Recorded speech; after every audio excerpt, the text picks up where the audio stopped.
देखो इलेक्ट्रिसिटी का है इंटेक्स एग्जाम्पल, एक भी क्वेश्चन नहीं करवाया ना, ठीक है। अप टू रेजिस्टेंस का हम करेंगे, क्लियर। कुछ बात याद रखना, जो पहला फॉर्मूला है हमारे पास I बराबर क्यू बाई टी, दूसरा फॉर्मूला B बराबर डब्ल्यू बाई क्यू, है ना। और कोई फॉर्मूला पढ़े, V is equal to I R. और कुछ शॉर्ट पॉइंट लिखवाए थे, एक इलेक्ट्रॉन पे कितने चार्ज या फिर एक चार्ज में कितने इलेक्ट्रॉन। तो ये सब कुछ बातों को ध्यान रखना है, इसी सब बातों का यूज करके हम लोग अभी बेसिक्स न्यूमेरिकल कर लेंगे। क्योंकि न्यूमेरिकल कुछ एक इसी में मतलब ये नॉर्मल जो अभी तक जहाँ तक पढ़े रेजिस्टेंस तक, उसमें भी दो तरह के न्यूमेरिकल्स आएगा। एक आएगा डायरेक्ट सॉल्यूशन करने वाला और एक आएगा कंपेरिजन करने वाला। तो कंपेरिजन करने वाला कहीं पर रुकेगा नहीं, वो आगे भी मिलेगा तुमको, ठीक है। तो अभी बहुत बेसिक्स न्यूमेरिकल मिलने वाला है, तो हम लगभग यहाँ तक का पूरा कवर करेंगे, क्लियर। पहला एग्जाम्पल तुम्हारा 12.1 से स्टार्ट होता है, देख लो। पहले एग्जाम्पल 12.1, उसके बाद इंटेक्स क्वेश्चन है 3 गो, ठीक है। तो पहले एग्जाम्पल इन 12.1, अब तुम लोग फिजिक्स का न्यूमेरिकल हम पहले से बताते आ रहे हैं। गिवन इज इम्पोर्टेंट, तो गिवन लिखेंगे, चाहे तो पढ़ के लिख लो, चाहे तो डायरेक्ट वैल्यू पहचान के लिख लो। जैसे अगर हम पढ़ के लिखते तो लिखता है current of 0.5 ampere is drawn by a filament of an electric bulb for 10 minutes. 0.5 ampere हमको पता चल गया होगा क्या है ये आई, तो यहाँ लिख लेंगे ना। टाइम कितना बोला है 10 मिनट, तो देखा करो कि टाइम को ऐसा यूनिट मिनट होता ही नहीं है, सेकंड होता है, तो उसको कर लेंगे, ये सही है, ऐसा यूनिट में रखना जरूरी है। ये हो गया INT हमारे पास मिल गया। Find the electric charge, amount of electric charge, Q बराबर वाट पूछा है तुमसे, कौन सा फॉर्मूला लगेगा। I दिया है, T दिया है, Q पूछा है, तो पहला फॉर्मूला दिख रहा है, जिसमें Q निकालना हो तो Q बराबर IT से निकल जाएगा। एक बनाने का तरीका देख लेंगे, तो यहाँ से लिखेंगे डायरेक्ट फॉर्मूला I बराबर Q बाई टी, और करके लिखेंगे Q बराबर क्या IT, देन पुट कर लो, और लिखा था इसमें, ठीक है। तो Q बराबर क्या होगा, I का जो वैल्यू है 100 रख दो, T का वैल्यू है 100 रख दो, 60 बचे, Q बराबर 300 कूलम, डायरेक्ट आंसर कर देंगे। बनाने का तरीका देखा, फुल स्टेप वाइज बना लोगे, ठीक है। नेक्स्ट हमारा इंटेक्स क्वेश्चन डायरेक्ट चालू करता है। And the question is what does an electric circuit mean. तो इलेक्ट्रिक सर्किट का डिफाइन लिखवाएं, क्लोज एंड कंटिन्यूअस पाथ लिख देना, हो जाएगा। डिफाइन 1 यूनिट ऑफ करंट, हो जाएगा।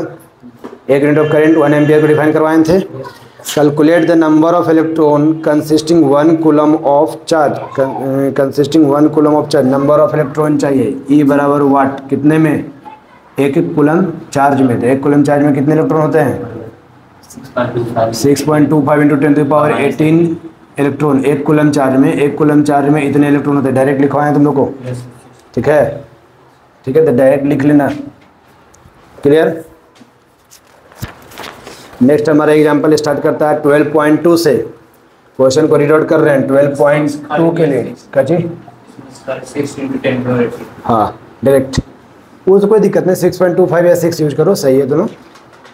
How much work is done, how much work is done, तुमसे सीधा बोला how much work is done, मतलब W ही पूछ दिया तुमसे, है ना। Of moving charge of 2 coulomb, charge को कितना बोला है 2C कूलम में, है ना। 2.7 the potential difference, potential difference is voltage V, और V का आंसर दिया कितना 12 वोल्ट। तो सब ऐसा यूनिट में कोई दिक्कत तो नहीं है। कौन सा फॉर्मूला लग रहा है, ये वाला लग रहा है, V बराबर W बाई क्यू। W पूछा है, निकाल लेंगे, ठीक है। ऐसे बना सकते हो आराम से, clear. And next again intext question है यहाँ पर से।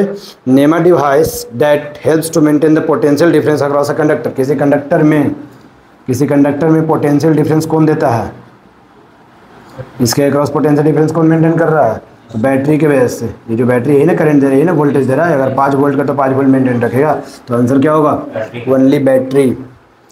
What is meant by saying that potential difference between the 2 points is 1 volt. 1 volt का डिफाइन लिखवाए हैं, यस सर।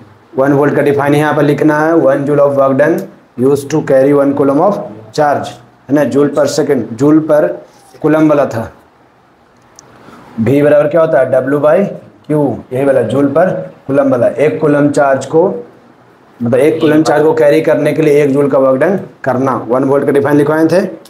अगेन आ जाओ थर्ड नंबर में। The question is how much energy, how much energy क्या पूछा है, E बराबर वाट, एनर्जी बराबर वाट, E पूछा है तुमसे, कोई बात नहीं।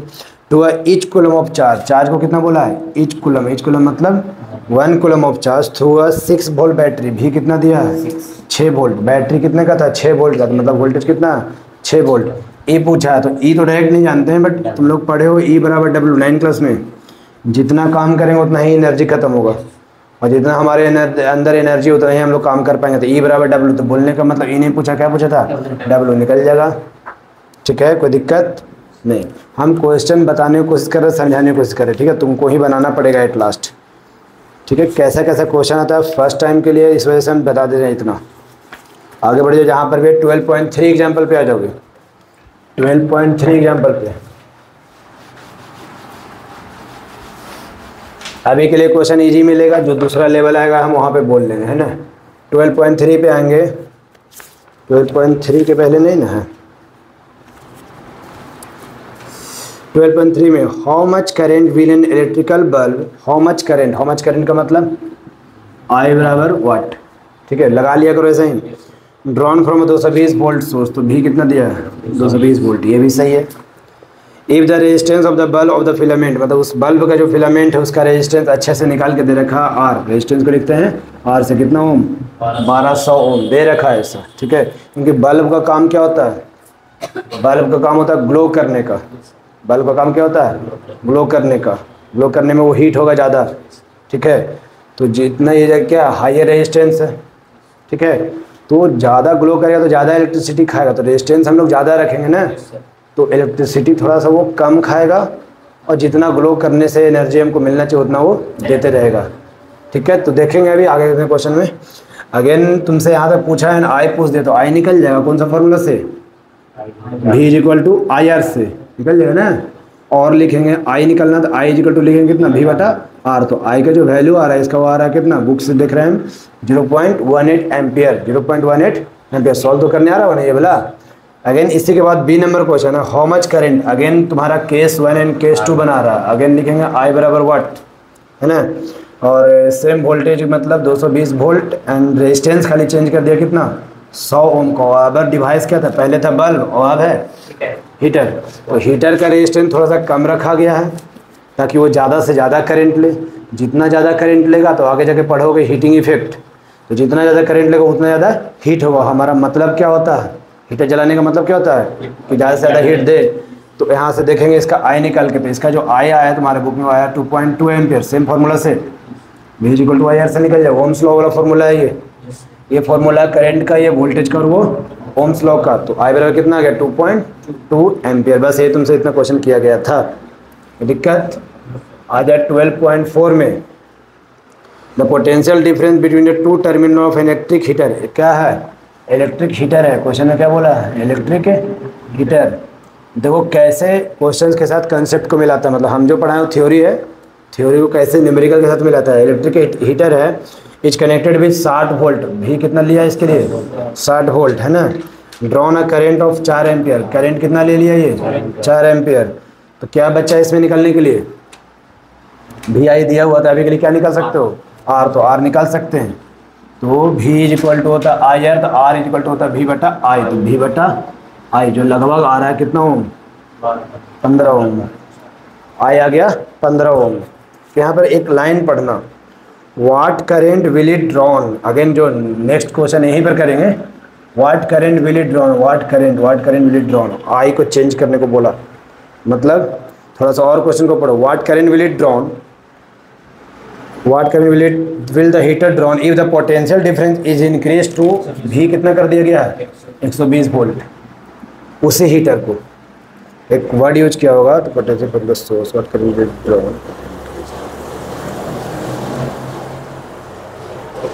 देखो ये यहाँ जो है ना, यहाँ पर चेंज नहीं किया अप्लायंस को, यहाँ पे अप्लायंस को चेंज किया था बल्ब हीटर, और यहाँ पे एक ही अप्लायंस है इलेक्ट्रिक हीटर। तो सेम मटेरियल की रेजिस्टेंस कभी चेंज नहीं होता, मतलब दो कॉपर वायर तुमको दे रहे, तो दोनों कॉपर वायर का रेजिस्टेंस क्या होने वाला है, सेम होने वाला है। तो इलेक्ट्रिक हीटर का क्या चेंज नहीं होगा। ये एक ही क्वेश्चन को 2 बार पूछ रहा है, आई भी दे दिया था और तुमसे फिर से आई पूछ रहा है क्योंकि वोल्टेज चेंज किया। और तुम लोग को ओम्स लॉ में पढ़ाए थे V directly proportional to I पढ़ाए थे ना। तो यहाँ पे जो वोल्टेज है लगभग 2 गुना हो रहा, तो करंट भी सीधा कितना हो जाएगा 2 गुना हो जाएगा। 8 एम्पियर डायरेक्ट आंसर आएगा, कोई शक नहीं इसमें, क्योंकि ओम्स लॉ से हम लोग जानते हैं V directly proportional to I। अगर V डबल हुआ तो कंफर्म रहो कि I भी डबल ही होगा, बट इसको बना के दिखाना। तो ऐसे कुछ रिलेशन में जहाँ पे कुछ वैल्यू दिए हैं एक ही अप्लायंसेस के लिए और वही वैल्यू फिर से पूछा जा रहा है कुछ वैल्यू को चेंज करके, इट मीन्स कोई एक चीज़ जो उसमें कॉन्स्टेंट रहने वाला है, एंड दैट इज रेजिस्टेंस।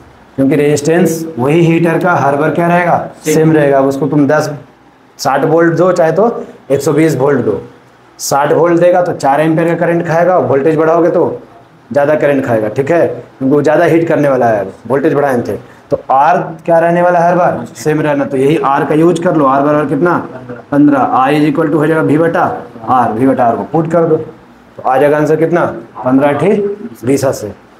तुम डायरेक्ट भी बता सकते थे, लैंग्वेज से भी आ रहा है, ठीक है। इसको ध्यान में रखना इस चीज़ को, ये हुआ लैंग्वेज का यूज़ यहाँ पे भी डायरेक्टली प्रोपोर्शनल टू आई वाला।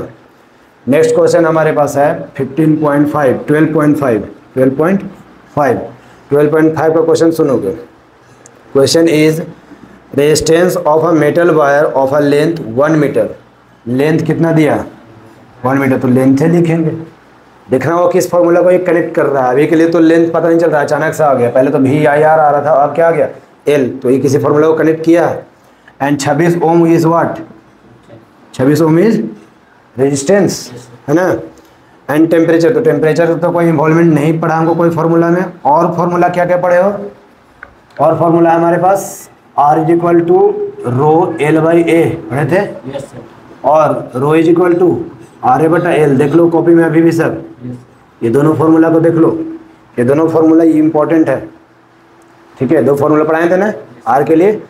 चलो तो टेम्परेचर लिख दिए। अगेन बोलता है इफ द डायमीटर कितना लिखा है 0.3 mm। तो देखो mm तो कभी काम नहीं करने वाला, क्योंकि जो लेंथ वगैरह रखना हो कहाँ रखना होता है, मीटर में। जिसको मीटर में करने के लिए क्या करेंगे,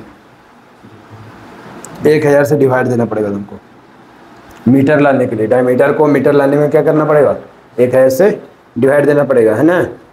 तुमसे बोलता है what will be the resistivity. Resistivity क्या होता है, रो बराबर वाट तुमसे पूछा गया है, और कुछ नहीं। Predict the material of the wire, material of the wire भी बताना पड़ेगा तुमको कितना हो क्या होगा सब। तो रो के लिए फॉर्मूला डायरेक्ट लगा दो। रो का फॉर्मूला हमको पता है क्या, RA बटा L। R इज 26, एरिया कितना, एरिया तो नहीं दिया है, पर डायमीटर उसी के लिए दिया होगा क्योंकि एरिया निकल सकता है उससे, क्योंकि जो वायर होता है ना वो सिलेंड्रिकल शेप में होता है। हम लोग इसका ये फ्रंट एरिया कंसिडर करते हैं, ये वाला, ये कैसा है, सर्कुलर है। सर्कल का एरिया इज πr², तो यहाँ लिखेंगे πr² बाई L कितना 1 है। आगे बढ़ेंगे सॉल्व करते हुए। तो 26 गुना पाई का वैल्यू 22/7, R का वैल्यू, तो R होगा इसका आधा। ये मान लो 1000 तो आया, 3 तोड़ दें तो कितना आ जाएगा 1.5 3 का, और नीचे आ जाएगा कितना 10,000। इसका एक वाला जीरो और भी ले आए हम, ठीक है। तो नीचे करने कंप्लीट कर देंगे 10,000, फिर से पॉइंट हटा देते हैं, 1 जीरो और दे दो, मतलब इतना रहेगा बस। तो इस हिसाब से जब इसको तुम सॉल्व करोगे तो तुम्हारा रेजिस्टिविटी बुक के हिसाब से कितना आ जा रहा है, रेजिस्टिविटी जो फाइनल आंसर है यहाँ तो सॉल्व करने आ जाएगा, कह रहा 1.84 इंटू 10⁻⁶ ओम मीटर, 10⁻⁶ ओम मीटर। टेबल पे जाओ पीछे, ये टेबल पे, इस टेबल पे देखो किससे मैच खा रहा है वो, 10⁻⁶ में जाना पड़ेगा 1.84, ये मैंगनीज से मैच कर रहा है। तो ये वायर किसका था, मैंगनीज का, मैंगनीज से ना मैच कर रहा है ये वायर मैंगनीज का था, ठीक है। तो ये सॉल्यूशन खाली तुमको करने आना चाहिए, और ये जरूरी नहीं कि बार बार ऐसा पूछेगा, वो टेबल दे देगा तभी पूछेगा, बुक में था इस वजह से तुमसे पूछा जा रहा है। क्लियर, 12.5 तक क्लियर है। थोड़ा सा क्वेश्चन और रहा, ज़्यादा नहीं रहा। तो हम लोग अभी इस फार्मूला को ध्यान देंगे क्योंकि ये इंपॉर्टेंट फार्मूला है। ये सब फार्मूला तो लगभग तुम लोग को आ ही गया होगा, ये सब वाला। इस फार्मूला और इस क्वेश्चन को अभी रखना होगा, क्योंकि रेजिस्टेंस वाला पार्ट ना इतना आसान से नहीं है। रेजिस्टेंस का जो फैक्टर था, रेजिस्टेंस किस किस पर डिपेंड करेगा, तो पहले नेचर ऑफ वायर, टेम्परेचर, दो तो हटा दो, और था लेंथ के लिए डायरेक्टली प्रोपोर्शनल और एरिया के लिए इनवर्सली प्रोपोर्शनल। इन सब बातों का बहुत ज़्यादा यूज है, ठीक है। डायरेक्ट यूज भी है, मैथमेटिकल यूज भी है। ये तो डायरेक्ट क्वेश्चन है तुम्हारे पास, वैल्यू पुट करो, आंसर लो। नेक्स्ट क्वेश्चन आता है हम लोग 12.6 पर। द क्वेश्चन है given wire having the length L, length को कितना बोला L मीटर, अभी लेंथ कितना दिया था 1 मीटर, वैल्यू में देता था इधर, और लेंथ को L ही रखा, मतलब वेरिएबल्स आने लगे। एरिया ऑफ क्रॉस सेक्शन, मतलब एरिया कितना दिया है ए, तो मीटर स्क्वायर लगा लेते अपने से। तो और रेजिस्टेंस कितना दिया इसका, आर गिवन है तुम्हारा कितना 4 ओम। तो बताओ पहले का क्वेश्चन इस क्वेश्चन में फ़र्क क्या है। पहले का क्वेश्चन एक्चुअल देता था वैल्यू जिसको सॉल्व करके रख सकते थे, और इसमें दिया है वैल्यू नहीं, वेरिएबल कर दिया, तो वेरिएबल को भी सॉल्व किया जा सकता, कोई दिक्कत नहीं है। बट ऐसे क्वेश्चन ना कंपेरिजन टाइप क्वेश्चन होगा, पकड़ लेना अपने मन से। कैसा क्वेश्चन होगा, कंपेरिजन टाइप क्वेश्चन। अब कंपेरिजन टाइप क्वेश्चन क्या होता है हम लोग जानेंगे। जहाँ पर वेरिएबल्स आने लगे तुरंत समझ लेना क्या, ये कहीं ना कहीं थोड़ा सा कंपेरिजन टाइप क्वेश्चन जा सकता है। कंपेरिजन टाइप क्वेश्चन में हम लोग कुछ काम करते हैं ओरिजिनल वैल्यू पर, ओरिजिनल नहीं तो फॉर्मर जो पहले था ना, एंड काम करते हैं किसके साथ, साथ ही न्यू वैल्यू पे। समझ में आ रहा क्या बोल रहे हैं। जब भी कंपेरिजन का क्वेश्चन आता है तो होता क्या कि पहले क्या था अब क्या हुआ, पहले क्या था अब क्या था, पहले 4 था तो अब कितना हुआ पहले, या फिर पहले कितना था वो कितना गुना घटा या कितना गुना बढ़ा, सब कुछ बताना पड़ेगा तुमको। पहले तो वैल्यू से भी बता सकते थे कि पहले मान लो रेजिस्टेंस 4 था अब कितना हुआ, निकाल के दिखा देंगे एक बात। या फिर दूसरे लैंग्वेज में क्या बोलेंगे कि पहले का रेजिस्टेंस अब इतना गुना हो गया है, पहले का रेजिस्टेंस अब इतना गुना घट गया, ऐसा कुछ बोल सकते हैं। तो जब भी देखोगे क्वेश्चन कंपेरिजन पे जा रहा है तो कुछ ओरिजिनल वैल्यू के लिए काम करें और कुछ हम लोग न्यू वैल्यू के लिए काम करें। तो हम लोग ओरिजिनल वैल्यू पे आते हैं। ओरिजिनल वैल्यू का रेजिस्टेंस 4 ओम दे रखा है, इसमें कोई दिक्कत नहीं है। तो रेजिस्टेंस का फॉर्मूला क्या होता है, रो एल बाई ए। इसका तो डायरेक्ट वैल्यू कितना देखा है 4, रो एल बाई ए। रो को रो रहने देते हैं, एल कितना दिया है, एल ही दिया है, ए कितना दिया है, ए ही दिया। तो नेट हमारा यही आंसर रुक गया है। आते हैं आगे क्वेश्चंस पे। क्वेश्चन बोलता है what would be the resistance, क्या बोला नया बार में, what would the resistance, R ही तुमसे पूछा पहली बार, of another wire having the same material, material same है, वायर 2 टुकड़ा है, मटेरियल सेम है, हैविंग द लेंथ, लेंथ अब इसका क्या कर दिया है, लेंथ को l/2 कर दिया, मतलब पहले का लेंथ क्या कर दिया आधा। और सोचेंगे थोड़ा सा, क्रॉस सेक्शनल एरिया भी कुछ किया है, चाहे एक करे चाहे दोनों चेंज करे, इसमें दोनों चेंज किया है। इसको क्या कर दिया, बैक जस्ट हाफ कर दिया है, कितू ने 2 गुना कर दिया ना, 2 गुना कर दिया। इससे पूछ दिया आर, तो आर का वैल्यू निकाल सकते हैं हम लोग।